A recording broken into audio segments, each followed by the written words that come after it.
Hi friends, today we're going to be making a blueberry orange almond cake, and it is gluten-free and vegan friendly and super easy to make. All you need is mix everything into a bowl. So let's get started.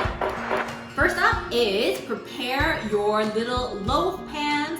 I'm going to use mini ones. You can just use a large one. You'll just bake it for a little bit longer, or you can also bake it into muffin tins if you wish. So after you line your loaf, you can then preheat your oven to 350 degrees Fahrenheit. In this bowl now, we're going to combine some flour. I'm using a gluten-free Bob's Red Mill all-purpose flour. We're going to add a little bit of almond flour. Remember to always store your almond flour in the fridge. Next, we're going to add in some brown sugar. You can use Lakanto brown sugar if you prefer a lower sugar option. And then we're also going to add in a tablespoon of whole chia seeds. Into here, just give it a quick whisk.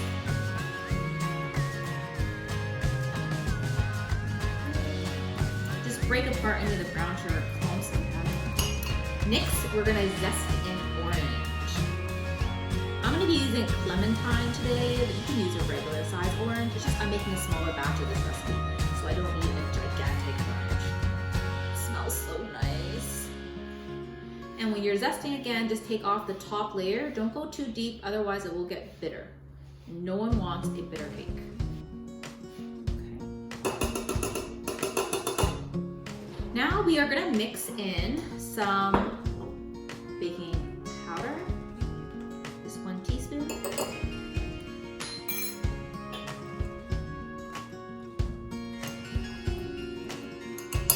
Now to mix in the liquids. So for the liquids, we're going to need 1.5 tablespoons of oil,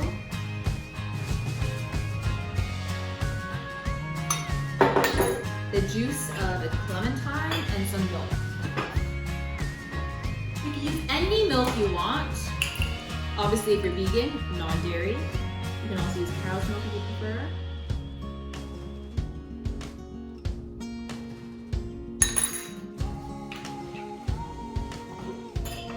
And let's juice this clementine. Just about a tablespoon of juice is good.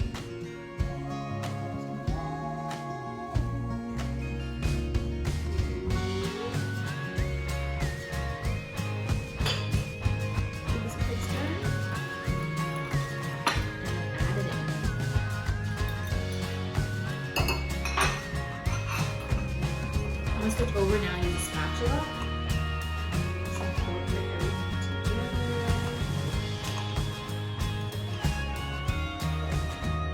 And you find that it's still kind of dry. Again, depending on the humidity. My batter's a little dry today. So go ahead and squeeze in some extra juice. So the batter should be quite thick, like so. Okay. And then we're just gonna divide it amongst your loaves.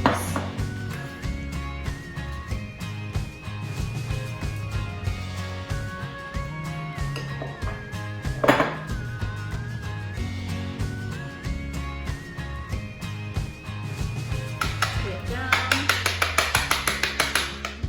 The last but not least is we're gonna put some blueberries on top. And then stick these into a preheated oven.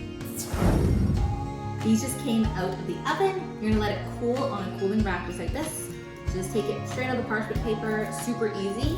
And then once they're cooled, we can dust it with a little bit of powdered sugar. Let's put it onto my tray here. Oh, it smells so good.